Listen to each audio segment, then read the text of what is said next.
Estamos muy contentos de estar de vuelta.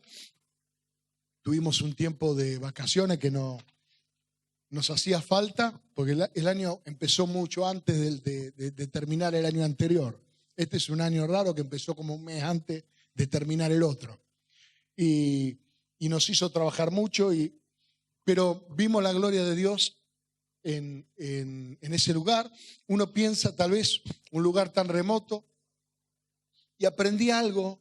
Siempre que yo viajo, digamos, o tengo alguna experiencia así, uno aprende cosas. Y aprendí algo que es muy importante, que me dijo un siervo de Dios. Estuvimos con el pastor Ricardo Ponce en la iglesia de Hialeah. Hialeah es como si fuera Cuba, en el medio de Miami. Es un lugar de cubanos. Y ahí está la iglesia de él, en un primer piso, una congregación hermosa que busca a Dios de corazón. Nos recibió muy bien, todo perfecto. Y después estuvimos en otro lugar que se llama Hallandale, que es un poco más al norte, ahí hay más argentino, un poco más de argentino, y la iglesia del pastor Pedro Enamorado. No sé si alguno se acuerda del pastor Pedro Enamorado, lo recuerda, un hermano hondureño. Con ese hermano tuvimos un encuentro sobrenatural, algo increíble lo que pasó, porque teníamos una persona, un amigo en común, pero nosotros habíamos programado una reunión en la iglesia de Cuenca, porque nos iba a visitar un misionero de juventud con una misión. Iba a venir un misionero de Jucum. Y estábamos con una expectativa de que venga el misionero, y el misionero no podía venir el miércoles, que era el día de culto, no podía venir el sábado, no podía venir el domingo. Entonces me convenció Lucas de hacer una reunión el día jueves, que no teníamos culto. Hicimos una reunión especial el día jueves. Nos juntamos con los hermanos, estuvimos adorando al Señor, y el misionero no llegaba, ni a trompadas llegaba. Pasaban los minutos y el misionero no venía. Habíamos hecho un culto especial el jueves para que el misionero venga, y el misionero tenía alguna otra misión imposible para hacer.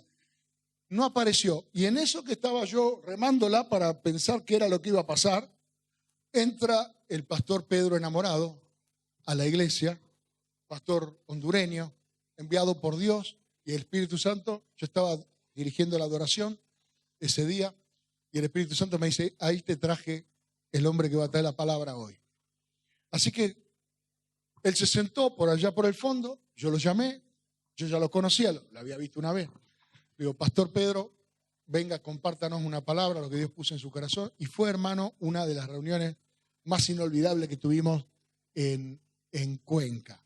Hubo un derramamiento del Espíritu Santo, una palabra profética poderosa. Y él venía a tomar una decisión. Él estaba viajando, y él había sido enviado por su pastor en ese momento a abrir una obra, pero no se animaba. Entonces, en esa reunión que estuvimos juntos, se activó en él, se confirmó en él la palabra de volver a Estados Unidos y abrir esa obra, y es la obra donde yo estuve predicando este domingo pasado. La obra próspera, bendecida. Ellos realmente nos recibieron impresionantemente bien. Y cuando uno está pasando un tiempo con una persona, con un siervo de Dios, él me explicó algo. Me dice: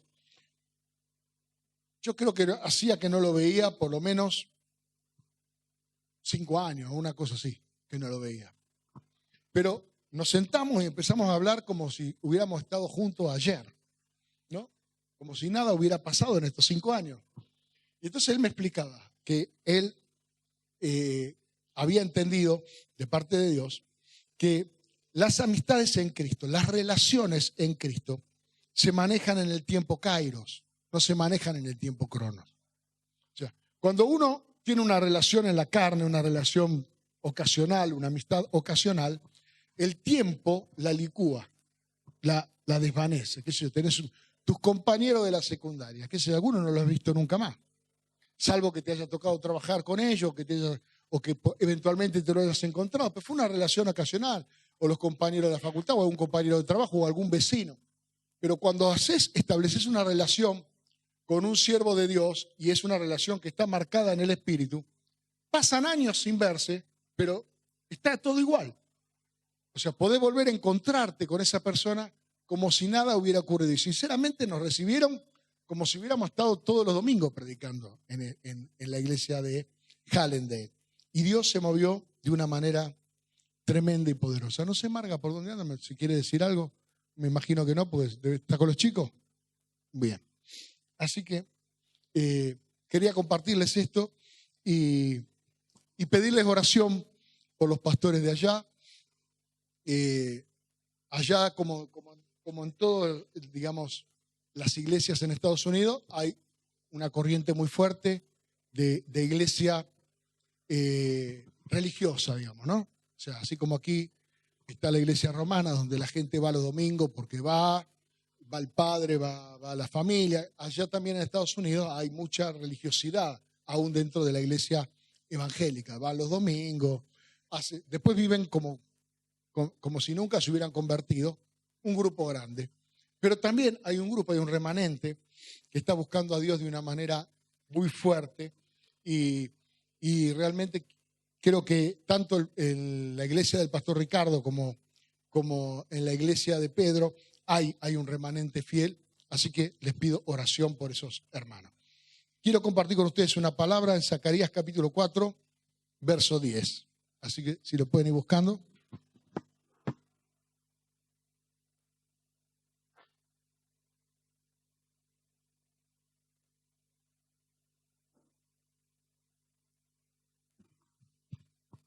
Y también paseamos, no se crean que fui solamente a predicar, ¿no? ¿Ok? No vamos a ser tan hipócritas de pensar que fui solamente a predicar. Estuve paseando, conocí, fue maravilloso. La pasamos muy bien con Marga, siempre la pasamos bien, por eso seguimos juntos hace tantos años. Y realmente fue una bendición. Quiero hablar de un tema muy importante que también el Espíritu Santo estuvo trabajando conmigo en estos días, que es el tema del dimensionamiento, la inteligencia dimensional, las cuestiones, las dimensiones del hombre y la dimensión del Espíritu de Dios. Y pienso que hay ahí una enseñanza importante que nos puede cambiar la manera de pensar en algunas cosas. Y a mí, por lo menos, personalmente, me ha sido de bendición y la quiero compartir. Zacarías capítulo 4, verso 10. El profeta dice: porque los que menospreciaron el día de las pequeñeces se alegrarán y verán la plomada en la mano de Zorobabel. Estos son los ojos de Jehová que recorren toda la tierra.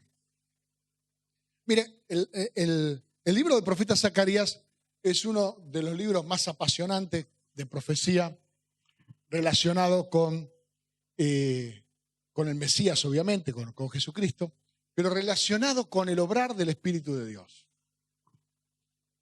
¿Y por qué digo relacionar con el Espíritu de Dios? Porque el tiempo de Zacarías era un tiempo de restauración.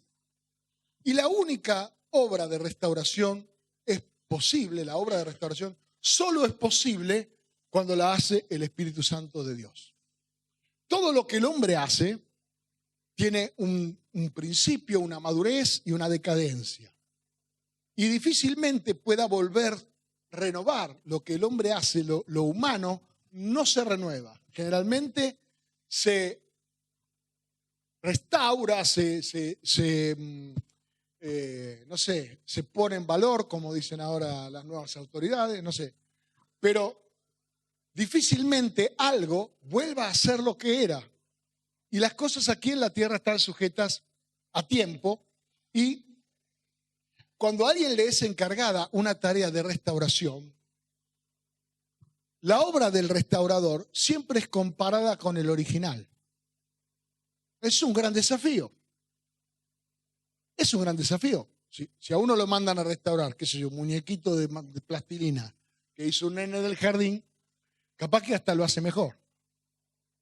Lo restaura y le sale más lindo. Yo me acuerdo cuando iba al jardín que me enseñaron a hacer un caracol. Había que hacer un chorizo con la plastilina y enrollarlo, y después hacíamos un caracol. Y después lo hacíamos de vuelta. Lo volvíamos a estirar, hacíamos otro chorizo y hacíamos otro caracol. Capaz que el segundo me salía mejor que el primero. ¿Me comprende? Pero cuando se trata de algo importante o de algo que ha marcado una generación, es muy difícil cuando a alguien le es encargada la tarea de restaurarlo, de recuperarlo. Y acá se trata de que Zorobabel tenía como misión en su vida restaurar el templo del rey Salomón. El templo del rey Salomón era el templo de la gloria primera. Era un templo que se había hecho con la planificación de muchos años. El rey David estuvo diseñando con sus arquitectos y acumulando en su tesoro personal oro para las cosas de oro, plata para las cosas de plata, madera especial, madera que no se pudra, madera que era preciosa también, bronce. Dice que en los tiempos del rey Salomón la plata era como piedra, digamos, había hecho una acumulación de riqueza tan grande que para construir el templo, es decir, el poner el énfasis en la construcción del templo y el centrar los recursos en la prioridad de ofrecerle a Dios una adoración excelente, había traído como consecuencia de parte de Dios una riqueza y una abundancia en Israel, que el rey en su tesoro personal tenía para hacer 5 templos de eso si quería. Los escudos de sus generales, los escudos de sus soldados, de su guardia real eran de oro. Los escudos eran de oro. ¿Me comprende? O sea, para no ligar un espadazo, el tipo tenía un escudo de oro, no un anillo de oro, no un arito de oro, un escudo de oro. Y a ese tiempo la Biblia lo señala como el tiempo de la gloria primera. A eso se le llamó la gloria primera. Fue un tiempo tan grande que la construcción del templo no fue lo único grande que hizo Salomón. Salomón hizo inmensidad de cosas con la sabiduría que recibió de parte de Dios, de tal manera que el pueblo de Israel no solamente estaba en paz con sus enemigos y no tenía que salir a pelear como en los tiempos de David, sino que en el tiempo de Salomón, los reyes de alrededor ofrecían presentes a Salomón para ganarse su confianza. Y venían y lo visitaban para poder aprender de su sabiduría. La reina de Saba, ustedes saben, Saba es Etiopía, viajó desde Etiopía hasta Israel para conocer a Salomón. Y dijo, bienaventurados los hombres que escuchan tu sabiduría todos los días. Y la reina de Saba llevó presentes y regalos. Pero dice la Biblia que cuando la reina de Saba se fue, Salomón le dio mucho más de lo que ella trajo, para demostrar la majestuosidad de Dios, la grandeza de Dios. Cuando un hombre camina recto delante de Dios, cuando un hombre o una mujer endereza su caminar, su pensamiento, sus planes, sus proyectos, son los proyectos de Dios, Dios nunca fracasa. Y Dios siempre, como Padre amoroso, tiene una yapa de bendición. ¿Me comprende? Dios no te da lo justo nada más. Vos le pedís lo necesario y viene con yapa. Siempre hay una bendición adicional de parte de Dios. Pero claro, 70 años de cautividad en Babilonia, primero, y en Susa después, primero los reyes, los caldeos, y luego los medos y persas. 70 años de destrucción, un templo que no quedó nada, absolutamente destruido. Le es encomendado a Esdras, en primer lugar, llevar una comitiva y empezar a trabajar en la reconstrucción del templo. Cuenta en el libro de Esdras que cuando pusieron los cimientos del templo, miren, no había nada, la ciudad no tenía muros, la ciudad no estaba restaurada y el templo solamente tenía cimientos.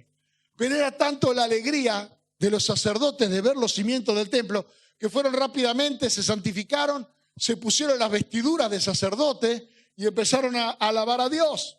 Esdras capítulo 3 dice que estaban los ancianos que habían visto la gloria primera del templo llorando de alegría porque el templo se restauraba, y estaban aquellos que nunca habían nacido en la cautividad y nunca habían estado en el templo del Señor, y que no se podían distinguir los gritos de alegría, la risa y el gozo del llanto. A la distancia hicieron un gran estruendo solamente de emoción de estar parados ante la posibilidad de que ahí iba a haber un templo. Esa obra comienza a trabajarla Zorobabel como gobernador. Zorobabel, un hombre del linaje de David, estaba ejerciendo su derecho de herencia, pero cuando las cosas te empiezan a andar bien, y ese es el problema del ser humano, cuando viene tocando fondo, todo es orar, todo es, te llama a las 3 de la mañana por teléfono, pastor, ore por mí. A la mañana cuando te despertás, prendés el teléfono y hay una llamada perdida, y vos decís, uy, ya me llamó uno antes que me levante. Si podés ir a orar a la casa, si podés acompañarlo acá, si podés hacer...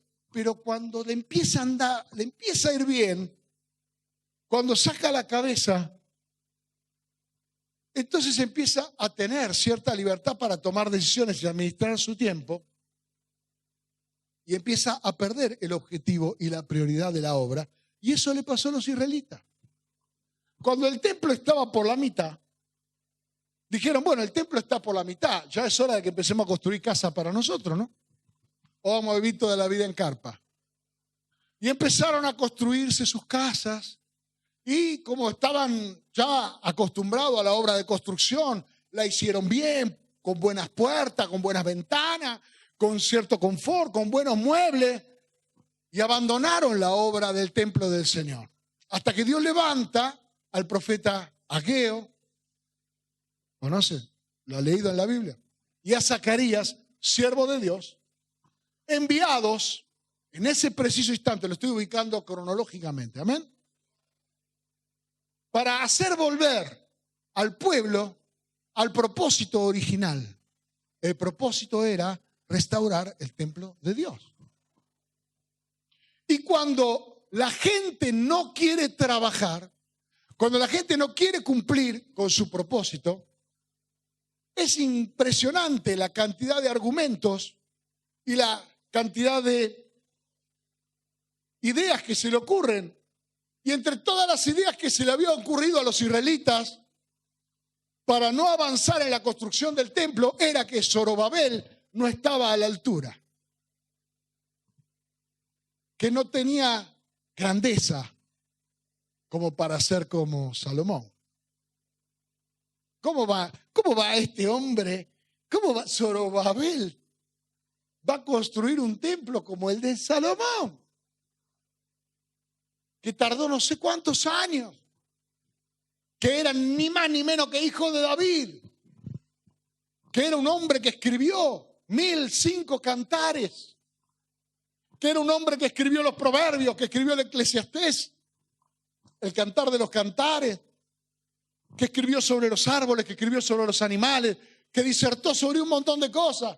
Y lo miraban y decían, ese hombre era digno de la gloria primera, pero ahora que Zorobabel, hasta el nombre es raro, Zorobabel, suena a Babel.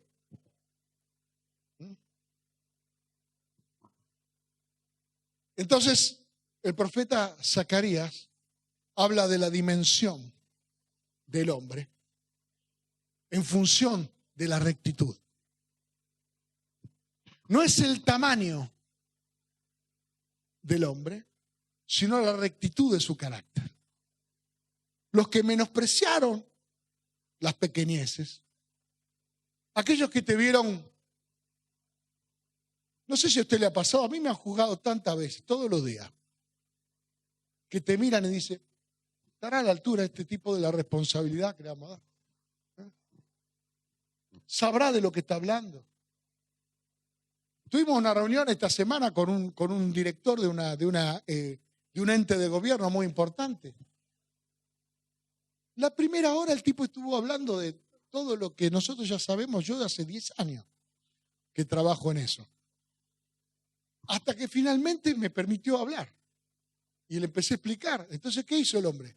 se paró de la posición de cabecera, que estaba sentado en la mesa, se sentó al lado mío y me dijo, estamos del mismo lado. Podemos hablar de igual a igual. Digo, yo pensé que siempre estábamos hablando de igual a igual. Pero la gente no piensa que estés hablando de igual a igual. La gente te dimensiona. Y el problema más grande en el hombre y en la mujer es que nosotros somos a veces una esponja y absorbemos el concepto o la dimensión que los demás tienen de nosotros. Y es ahí donde está nuestro fracaso y la mediocridad. En el momento en que yo permito que sean los ojos de un prójimo, los ojos de un hermano, los ojos de alguien, los que determinen mi alcance y mi dimensión, los que determinen de alguna manera mi proyección y hasta donde yo puedo llegar, ahí es el momento donde yo, condicionado por el qué dirán, condicionado por la opinión de los demás, por lo que dijo mi hermano, por lo que dijo mi tío, por lo que dijo mi primo, por lo que dijo mi vecino, por lo que dijo mi maestro del colegio, por lo que dijo quien sea que dijo de mí, midiéndome como hombre, proyectando su propia insatisfacción y mediocridad y su deseo de no colaborar con la obra de Dios en mi vida, porque solamente el amor es el que hace que una persona decida colaborar con la obra potencial de Dios en la vida de otro, teniendo nosotros tantas cosas más importantes en las que ocuparnos. Piensa alguno. Me llama por teléfono, yo le voy a atender a este, vaya a saber qué problema tiene con los problemas que tengo yo. Lo dimensiono, lo de él es nada, lo mío es importante. De repente miro a alguien y digo, bueno, a ver, ¿quién me puede ayudar a hacer esto? Miro y digo, no está ninguno a la altura. Lo hago solo, me aíslo. No logro tener compañeros. No logro formar una familia. Hay gente que no busca. Yo el otro día escuchaba a un hermano que está buscando iglesia, el hermano que vino con vos. Yo cuando escucho que una persona dice que está buscando iglesia, yo digo, Señor, no te ofendas. Por favor. Acá hay un hombre que cree que no hay una iglesia digna de él. Si anda de un lado para el otro midiéndole la temperatura, la presión de aceite a la iglesia, no hay ninguna iglesia que sea digna de él. No es comprar un auto que uno lo mira a ver si no está picado de abajo, si no está flojito de papeles. Una iglesia no es eso. ¿Cómo va a venir un hombre un día a una reunión y va a medir la dimensión de la iglesia del Señor? ¿No es una arrogancia absurda? Y si tal vez no es digna de mí. Yo solamente voy a ir a una iglesia donde haya más músicos, donde el predicador tenga más pelo, donde...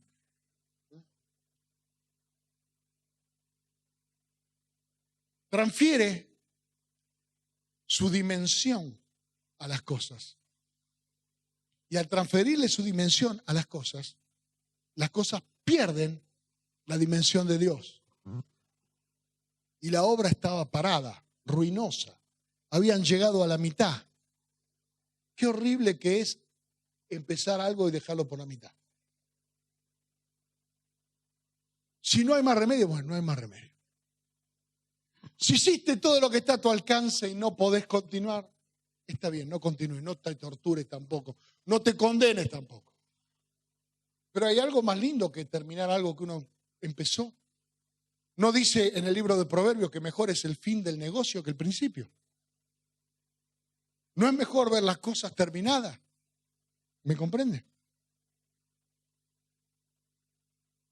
Entonces, el Señor llama la atención del pueblo de los israelitas en una palabra profética, diciendo, en primer lugar, alégrense, aunque este sea un hombre pequeño,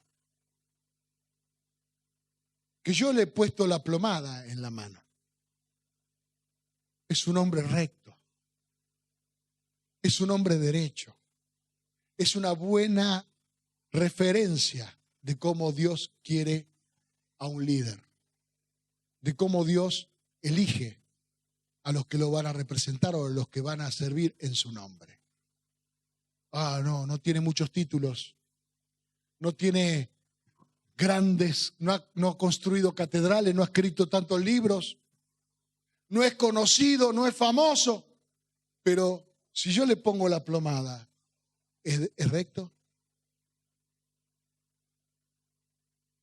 ¿O es un tipo que anda llevado por el viento de un lado para el otro?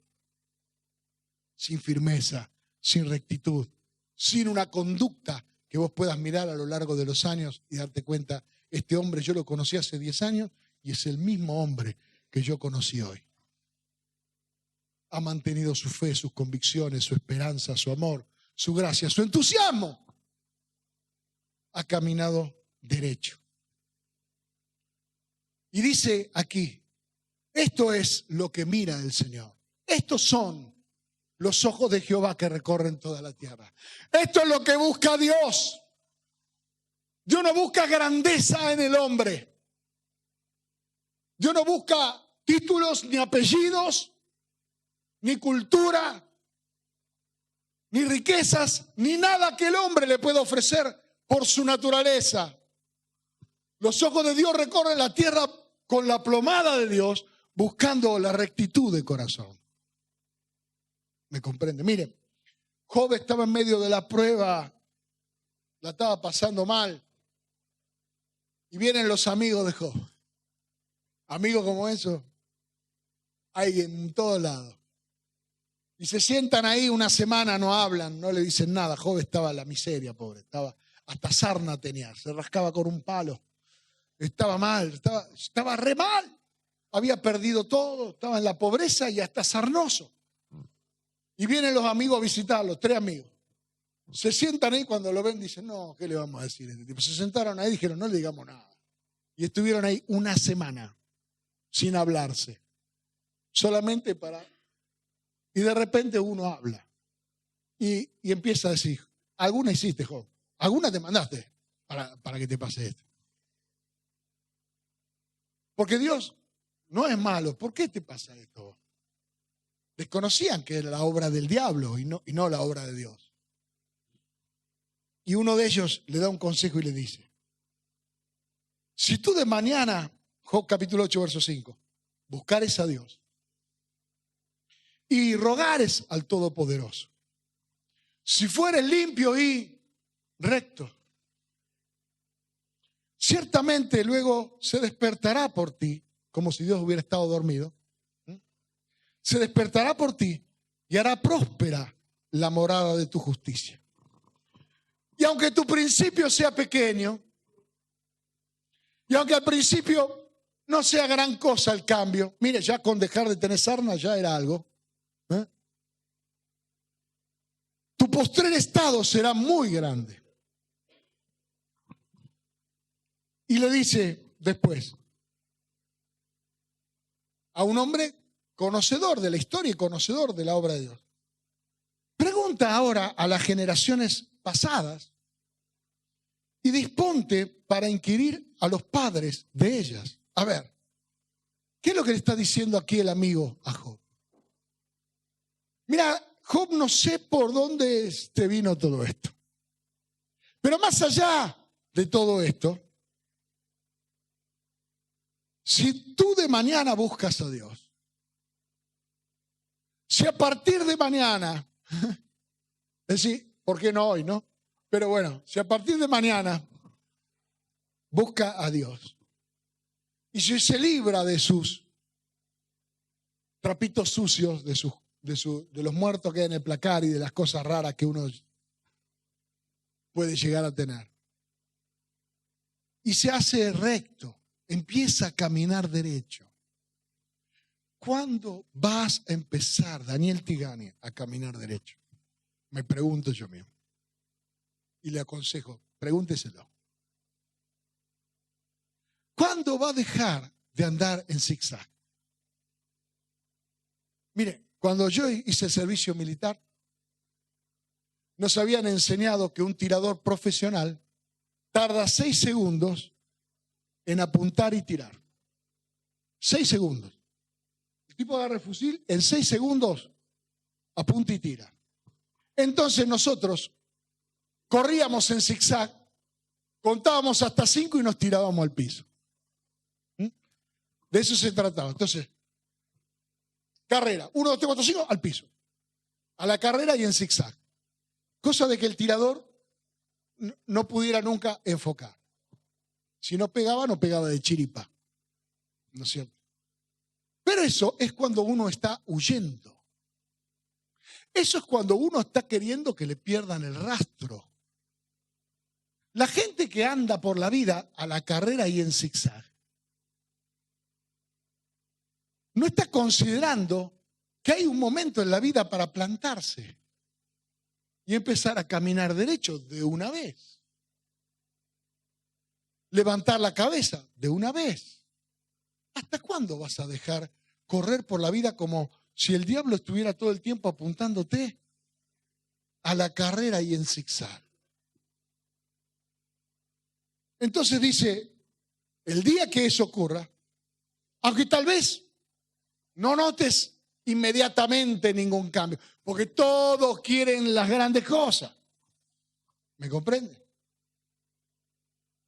Viene a la iglesia por primera vez, cuando sale de acá, le ora a la zanja para que se abra como el Mar Rojo. ¿Eh? Todos quieren ya, que ocurra todo ahora.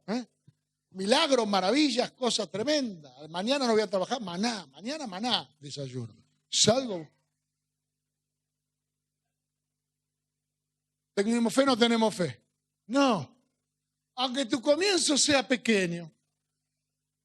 Por ejemplo, no te duele mal la cabeza. Por ejemplo, dormiste bien. Yo me río a veces. Algún hermano me dice, ¿sabe, pastor? Dice, ¿sabe qué bien que dormí? Digo, ¿por qué? ¿Dormías mal antes? Sí, dormía re mal. No dormía. Y dormí.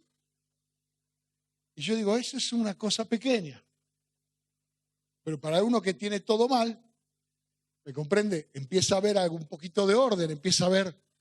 ¿Me comprende? Uno que tiene toda la heladera vacía, la abre a la mañana, hay un pan de manteca, ¿me entiende? Ya el tipo es próspero, ¿o no?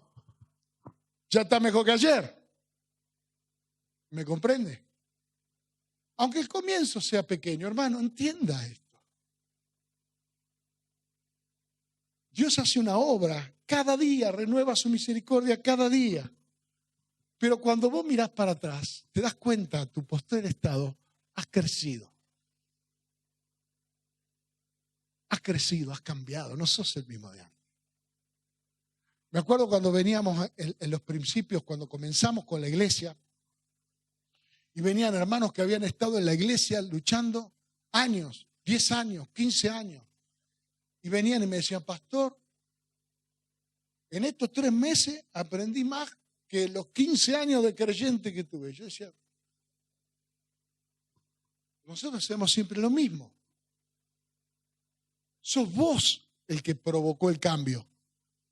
Tu actitud fue la que provocó el cambio. Dejar de jugar al creyente y empezar a caminar en rectitud, a caminar en la voluntad de Dios. No sé si algún día vas a estar predicando en un estadio o vía satélite, no sé, pero que tu comienzo sea pequeño. Si en la semana que viene agarrás una criolla y cantás en la esquina, si llamás por teléfono a una persona que está enfermo porque no lo ves, o mandás un WhatsApp, o haces algo para Dios, aunque tu comienzo sea pequeño, si te mantenés derecho en ese camino, tu final será grande. Habrá un crecimiento. Miren, vamos a seguir el consejo del amigo de Job. Preguntémosle a las generaciones pasadas cómo funcionó esto. Mire, en Isaías capítulo 51, verso 1 dice, oídme los que seguís la justicia, que buscáis a Jehová. ¿Hay alguno de esos hoy aquí? Amén. Entonces para nosotros. Amén. Mirad a la piedra de donde fuisteis cortados y al hueco de la cantera de donde fuisteis arrancados. ¿Se acuerdan que yo les he enseñado 500.000 veces que el templo se cortaba la piedra en la cantera, tomaba la forma en la cantera y en el templo no se oía ruido de golpes, ni de martillo, ni nada. La piedra se llevaba al templo y tenía que encastrar perfectamente ahí. Y así se construía. Acá está hablando de su templo, amén. Zorobabel está hablando de su templo.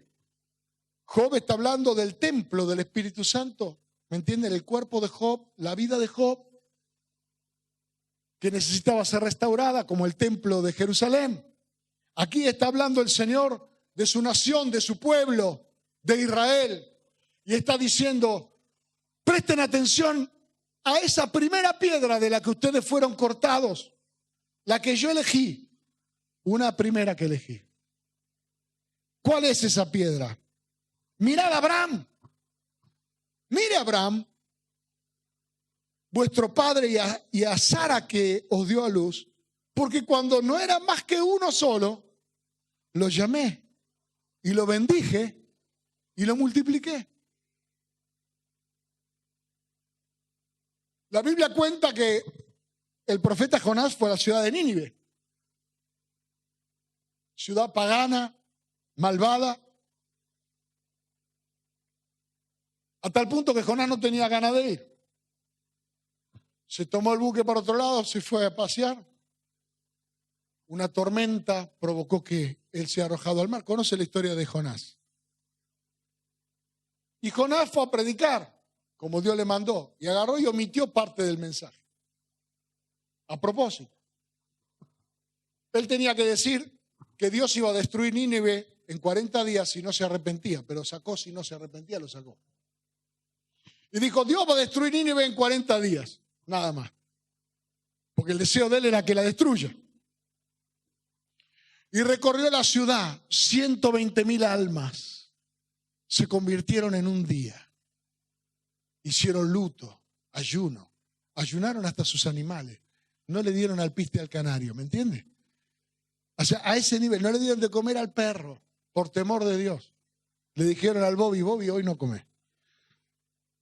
Porque Dios va a destruir esta ciudad dentro de 40 días, tenemos que hacer algo. Se arrepintieron. En un día, Dios convirtió una ciudad. Pero para poder construir su templo, Dios no lo hizo de la misma manera. Dios tomó a un hombre para poder construir un pueblo, una nación. Dios tomó a un hombre, y a un hombre ya casi muerto de viejo. Un hombre que ya estaba en la tercera edad, y Dios le dio una cuarta todavía. Y a Abraham y a Sara, que prácticamente era imposible que de ellos pudiera salir algo bueno porque ya estaban viejos, y ella era estéril de joven, imagínense de vieja. Y de ahí Dios nació el deseo del Señor de hacer algo de lo imposible, de lo pequeño, de lo insignificante, construir una nación. Dios vio lo que no era y lo llamó. Dios llama a las cosas que no son como si fueran. Dios le dice al estéril, darás a luz. Dios le dice a Abraham, de ti voy a hacer una nación grande. Dios llama a las cosas que parecen insignificantes, que el hombre dimensiona y desprecia, pero que cuando Dios la toma en sus manos, el poder de Dios le da la verdadera dimensión. ¿Me comprende? Así es como funciona Dios. Siempre yo traigo a memoria a Moisés. Yo tengo medio con Moisés. Había una época donde estaba medio obsesionado con David. Me leí las cartas, los dos libros de Samuel 70,000 veces. Te podía nombrar cómo se llamaba este, el otro. Que yo. Pero ahora Moisés me tiene preocupado Moisés. ¿Por qué me tiene preocupado Moisés? ¿Cómo llegar a ser como ese hombre? ¿Cómo encarar a los 80 años de edad la liberación de una nación y liderarla por 40 años en un desierto? ¿Usted vio alguna vez a Moisés preguntarle a Dios cómo le iba a dar de comer a los israelitas? ¿Qué le iba a dar de tomar? No dudó. La única duda que tuvo Moisés la tuvo al presentarse delante de Faraón, si él iba a estar a la altura de que el Faraón lo escuchara. La obra que Dios le había encargado, mire, si usted lo lee claramente, no le parecía imposible. De hecho, él había pensado 40 años antes que él era capaz de liberar a los israelitas. A él no le parecía imposible. Él intentó cuando tenía 40 años, toda la polenta, liberar a los israelitas por su cuenta. Así que la obra no le parecía imposible. Lo que le parecía difícil a él era que él volviera a Egipto y el faraón le prestara atención. Y otra cosa que lo complicaba era que los israelitas creyeran en él. Él mismo no tenía una dimensión de sí mismo apropiada. Él se presentó delante de Dios y dijo, yo soy un hombre que soy duro de palabra. ¿Con qué yo voy a ir a plantármele al faraón y a decirle que deje en libertad a mi pueblo? Y Dios le dijo, ¿qué tienes en tu mano? Un palo. No era un palo verde, era un palo. Una vara. Dios le dijo, arroja la vara. Y la vara se convirtió en una serpiente. Si Dios le demostró que Él puede hacer lo que Él quiere, en tanto y en cuanto camine usted y yo en rectitud, es decir, en obediencia. Me apasiona que al final de la Biblia, cuando uno lee el Apocalipsis en el capítulo 15, en el cielo se canta una canción compuesta, letra y música, por Moisés y Jesús. Usted no sabía, esa de Moisés no la tenía. Moisés cantó cuando cruzaron el Mar Rojo, ¿no es cierto? Andaba por ahí un cantante que se llamaba Dani Berríos, que cantaba una canción que se llamaba Moisés cantó. Pero dice en Apocalipsis capítulo 15, verso 3, y cantan el cántico de Moisés, siervo de Dios. ¿En dónde? En el cielo. ¿Qué se canta en el cielo? ¿Qué está de moda en el cielo? ¿Qué es lo que cantan? Cantan una canción escrita por Moisés y por el Cordero de Dios. El cántico del Cordero. Diciendo, grandes y maravillosas son tus obras, Señor Dios Todopoderoso. Justos y verdaderos son tus caminos, Rey de los santos. ¿Quién no te temerá, oh Señor, y glorificará tu nombre? Pues solo tú eres santo, por lo cual todas las naciones vendrán y te adorarán, porque tus juicios se han manifestado. Esa canción la compuso Moisés y Jesús. Moisés tiene una trascendencia más allá de Israel. Moisés es el hombre conocido como siervo de Dios. Mire, hermano, no hay un título más grande que alguien pueda tener. Cuando el profeta Isaías se refiere al siervo de Dios, se refiere al Mesías. Pero aquí, en el Apocalipsis, el apóstol Juan dice, cantaban el cántico de Moisés, siervo de Dios. Qué trascendencia. Un hombre llamado a los 80 años. Un hombre duro de palabra, medio tartamudo tal vez para hablar.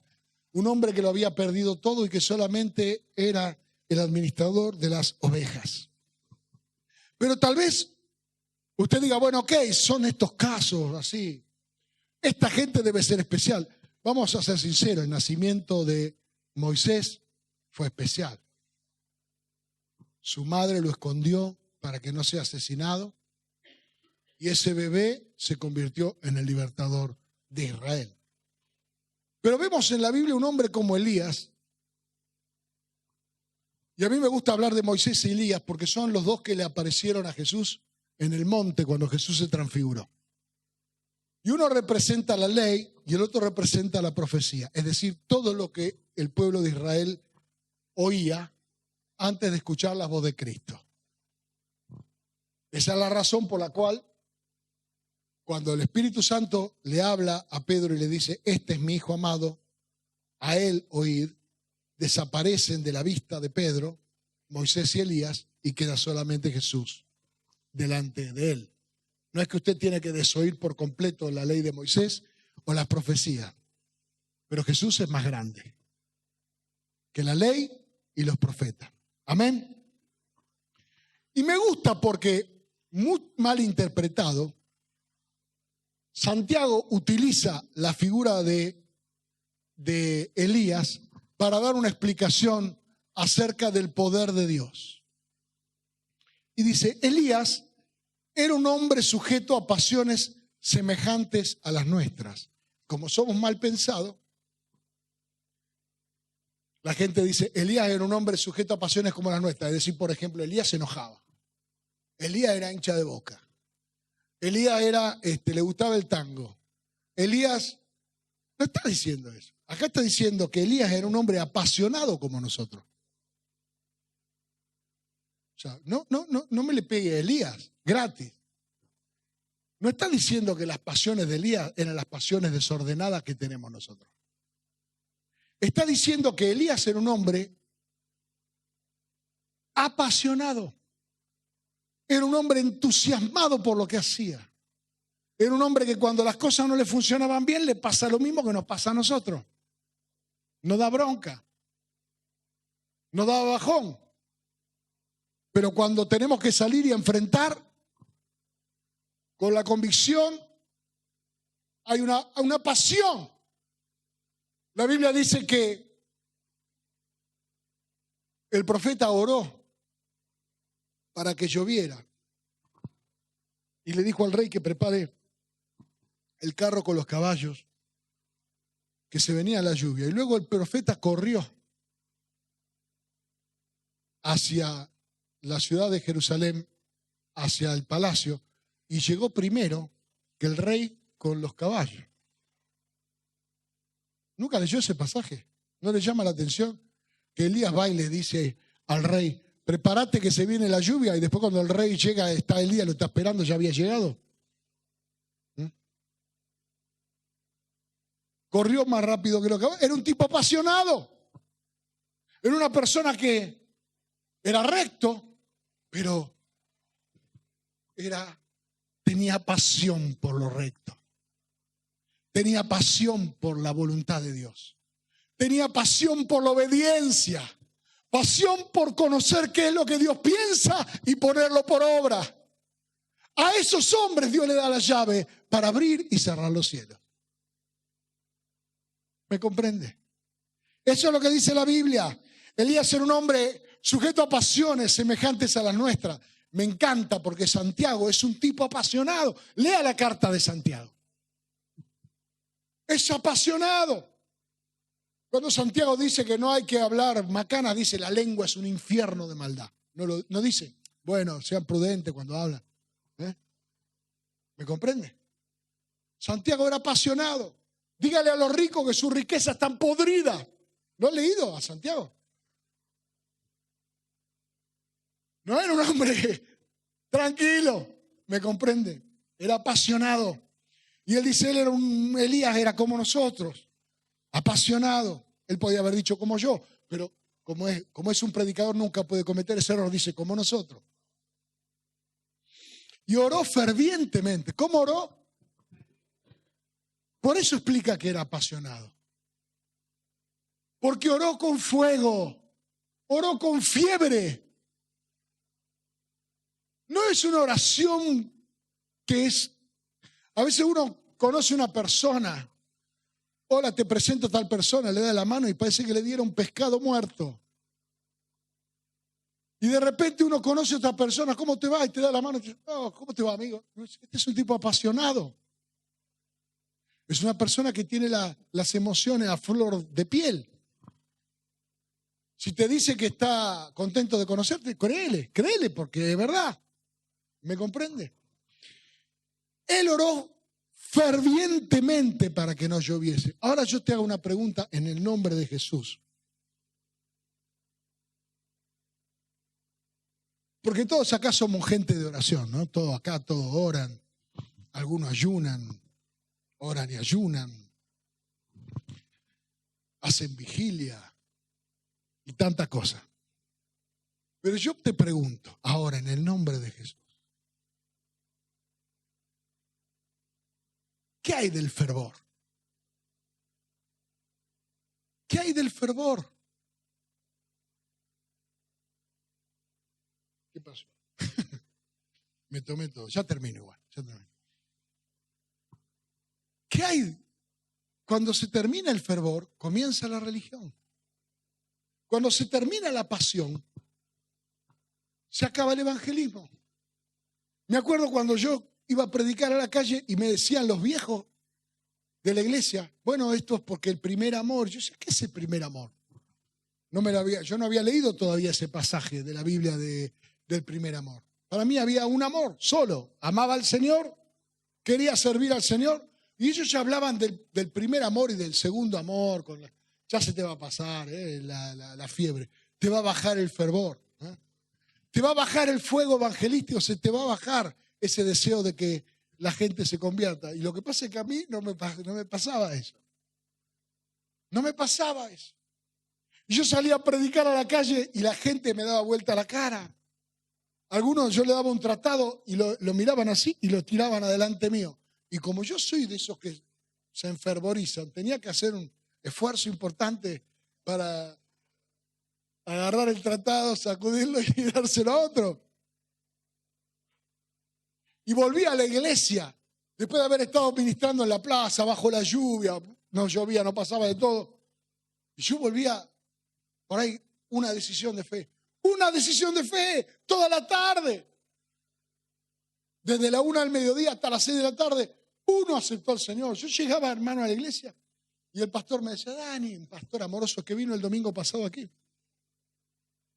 Me abrazaba y me decía, cumpliste con el Señor. Y yo lo miraba, porque parte del pelo que se le cayó a él, se lo hice caer yo. Y yo le decía, yo no salí para cumplir. Yo no salí para cumplir. Yo salí a predicar el evangelio para que la gente se convierta. ¿Me comprende? No me conformaba con haber cumplido. La pasión es lo que hace la diferencia entre el que negocia la milla y el que hace una milla más. La pasión es la diferencia entre el que recibe un cachetazo y el que pone la otra mejilla. La pasión es la diferencia que hace que cuando está todo perdido, el creyente diga, vamos a orar un rato más. Vamos a hacer un llamado telefónico más. Vamos a leer un capítulo más de la palabra. A ver si Dios no me habla. Ya me leí medio libro y todavía no me habló. Tal vez es en el próximo verso que Dios te habla. La pasión es lo que hace que Dios tenga confianza en darte imagínese, hermano, darle la llave de los cielos a un indiferente. Que Dios ponga autoridad sobre un hombre al que todo le da lo mismo. ¿Ha ido usted alguna vez a un negocio donde el vendedor a usted le parece que al vendedor le da lo mismo vender que no vender? Usted entra, el tipo no lo saluda si es posible, a ver si se va. O por ahí usted entra y dice, estamos cerrando. O lee el diario, o mira el partido. Una vez fuimos a comer con Marga a un restaurante en Mendoza y jugaba River contra San Martín de Mendoza. Le vimos la espalda a los mozos toda la noche. Miraron el partido. Había una sola mesa ocupada, nosotros. No había pasión, había más pasión por el fútbol. Usted tiene la llave de la oración. Todo lo que usted ata en la tierra, Dios lo ata en el cielo. Todo lo que usted desata en la tierra, Dios lo desata en el cielo. Hay prosperidad que Dios va a desatar por tu oración sobre la vida de un pobre, sobre la vida de alguien que no tiene trabajo. Hay sanidad que Dios va a desatar sobre la vida de un enfermo a causa de que tu llave es la correcta. Pero si no hay pasión, si no hay pasión para prepararse, no hay pasión para orar, no hay pasión para predicar, no hay pasión para ensayar, no hay pasión para ministrar, no hay pasión para servir, la llave no deja de ser eficaz. Pero te estás subdimensionando. Te estás limitando. No estás tomando la estatura de Dios. Mira, hermano, el deseo de mi corazón es que cuando los músicos suben acá, ellos vengan con la autoridad de saber que ellos van a abrir los cielos para nosotros. Que va a tocar la primera nota y los cielos se van a abrir. Y la gloria de Dios va a descender. Que cuando viene un predicador, ese predicador venga pensando, yo voy a llevar una palabra de parte de Dios. No un sermón preparado. No sigo adelante con el librito. Si estoy discipulando, porque eso es lo que hay que hacer. No hago las cosas por rutina. No hago las cosas con indiferencia. Bueno, si yo no estoy, alguien la va a hacer. Si no hay pasión en nuestra vida, entonces esa llave se empieza a oxidar. No estamos teniendo la dimensión. ¿Qué podemos aprender de Jesús? ¿Hubo alguien más menospreciado que Jesús? Jesús fue a Nazaret y dijeron, este es el hijo del carpintero, ¿qué viene a hacer? ¿Qué pase profeta si vive acá a la vuelta? Si la madre pedía fiado en el almacén, ¿qué va a ser profeta? Si le dejó un choclo de deuda al tintorero. ¿Qué va a ser profeta si toda la mañana el auto no le arrancaba y había que empujarlo? La gente te dimensiona. ¿Qué va a ser un siervo de Dios este? Si trabaja de mozo en un restaurante. Y ese es el error en el que nosotros no podemos caer. No dejes que el diablo y el mundo te dimensione. No importa si somos muchos o pocos. No importa si somos adultos o niños. Si somos viejos como Moisés o si somos niños como Jeremías. Mientras Dios esté con nosotros. Lo que no podemos perder es la rectitud y la pasión. La rectitud y la pasión. Camine derecho, camine en obediencia, pero además hágalo apasionadamente. Haga una oración, tal vez no es larga, pero la oración que hace, hágala apasionadamente. Clame delante de Dios, llore delante de Dios, grite delante de Dios.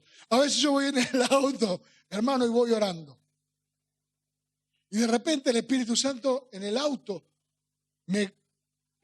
recibo la confirmación, la contestación de parte del Señor. Yo grito dentro de mi auto. Y después miro la autopista que no me haya visto nadie. ¿Me comprenden? O a veces voy manejando y el Espíritu de Dios me habla y empiezo a llorar. Pero estoy feliz. Porque es Dios que me está hablando. O me empiezo a reír. Y no me puedo contener de reír. Porque sé que es Dios el que me está mostrando la victoria. Y quiero mantenerme apasionado. Quiero mantener mi relación viva. Quiero mantener el fuego, el fervor, el primer amor. Llámelo como usted quiera. Quiero mantener esa primera impresión que me dio Dios cuando lo conocí. Cuando entré de la mano de mi abuelo a la iglesia y sentí la presencia del Espíritu de Dios. Y lloré, le pregunté qué me pasa y mi abuelo me dijo, ese es el Señor. Él ya lo conocía. Eso tiene que estar. Y no importa que hoy seamos tal vez una iglesia insignificante acá en el barrio de X, porque este barrio, ¿qué barrio es? No es Santa Rita, no es Villa del Parque, no es Montecatro. ¿Qué es este barrio? Estamos en la triple frontera, estamos peor que Paraguay. No sabemos qué barrio es este. Hicieron la plaza de Santa Rita acá en la esquina. ¿Es Santa Rita o es Villa del Parque? ¿O es Montecatro? ¿O es Floresta que está en la cancha de Albo? ¿Qué barrio es este? No sabemos qué barrio es. Qué buena oportunidad para decir, este es el barrio donde habrá un avivamiento de parte de Dios. Donde habrá un mover del Espíritu Santo, donde Dios va a marcar esta ciudad, donde va a comenzar una chispa pequeña, tal vez un primer resplandor, un primer movimiento, la primera gota de lluvia, la primera piedra que va a traer una avalancha del Espíritu de Dios, algo que comienza pequeño, pero si nos mantenemos rectos y nos mantenemos apasionados, el profeta Ageo le dijo a Zorobabel, la gloria postrera de esta casa será mayor que la gloria primera. ¿Cuánto lo creen? La gloria postrera. Dígale a su hermano, dígale al hermano, hermano, sobre tu vida, la gloria postrera va a ser mayor que la gloria primera. Mira, yo ya veo gloria en tu vida. Yo ya veo gloria en tu vida. Pero es la primera gloria, es la primera lluvia, es el primer fuego, es el primer... La gloria postrera será grande, tu postrer estado será grande. Y los ojos de Dios que escudriñan la tierra verán en tu mano la plomada de Dios, marcando la rectitud, lo que está derecho y lo que está torcido, con la pasión para enderezar lo que está torcido. ¿Para qué cree que mide el albañil? Para corregir, para restaurar, para enderezar, para hacer las cosas bien. Yo veo en el nombre de Jesús que algo está empezando, algo está comenzando en nosotros, algo nos está cambiando. Yo veo en el nombre de Jesús muchas personas que van a venir a los pies de Cristo, no a causa de que acá tengamos nada importante en nosotros mismos para darle, pero van a ver dos cosas en nosotros. Yo le pido por favor que usted se asocie conmigo en esto, que cuando alguien venga aquí vea que nosotros somos gente que camina en rectitud, con pasión, que camina en obediencia con fervor. Tal vez tus parientes inconversos, ¿qué verán? ¿Qué va a ver la gente que está a tu alrededor? ¿Qué van a ver tu compañero de trabajo? Las historias que le vas a contar, anécdotas que le vas a contar, o van a ver una vida derecha, van a ver una trayectoria, van a ver un caminar directo detrás de los pasos del Señor, pero con pasión. No viviendo con poca vida, con poca gana, con la 10 de última. Apasionado, no importa los años que tengas. El Espíritu de Dios escudriña la tierra buscando esas personas. Buscando esas personas. Y yo estoy seguro que nosotros somos ese remanente. No somos el único, ¿sí? ¿Ok? No se vaya a pensar que yo estoy creyendo que somos el único. Pero sí somos nosotros. Sí estamos nosotros. Póngase de pie, vamos a...